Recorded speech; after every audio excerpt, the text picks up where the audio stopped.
Fancy garment and kids mall, sherwani, coat pant, 3 piece, suiting, shirting, tailoring, बच्चे और बच्चियों के लिए कई सारे कपड़ों की वैरायटियां। हमारा पता आयशा नगर पुलिस स्टेशन के सामने, हजार खोली, मालेगांव। प्रोप्राइटर चांद खान।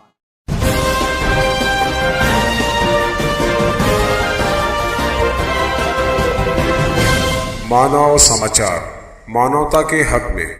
मानव समाचार में आपका इस्तकबाल है। मैं हूं अब्दुर्रहमान। आइए देखते हैं आज की खास खबर। नए डीवाईएसपी तेगबीर सिंह संधू के आते ही जैसे मालेगांव शहर में महाराष्ट्र हुकूमत की जानिब से ममनुआ गुटखा पान मसाला जिसके बेचने पर रोक लगाई गई है, वो बेचने वालों की जैसे शामत आई हुई है। रोज़ाना शहर के किसी न किसी हिस्से में गुटखा फरोश अफराद पर कानून की गाज गिर रही है। ताज़ा मामला डेपुर रोड का है, जहां कल शाम ममनुआ शय गुटखा पान मसाला बेचने वाले एक शख्स पर पवारवाड़ी पुलिस अमले के पीआई सुधीर पाटिल की क़यादत में और रहनुमाई में कार्रवाई करते हुए तकरीबन 35 से 40 हज़ार रुपये के आसपास का गुटखा बरामद किया गया और उस पर कानूनी कार्रवाई की गई। इस कार्रवाई में सचिन धारणकर और शेलार दादा पेश थे, जबकि पवारवाड़ी पुलिस का अमला भी इस कार्रवाई में मसरूफ देखा गया।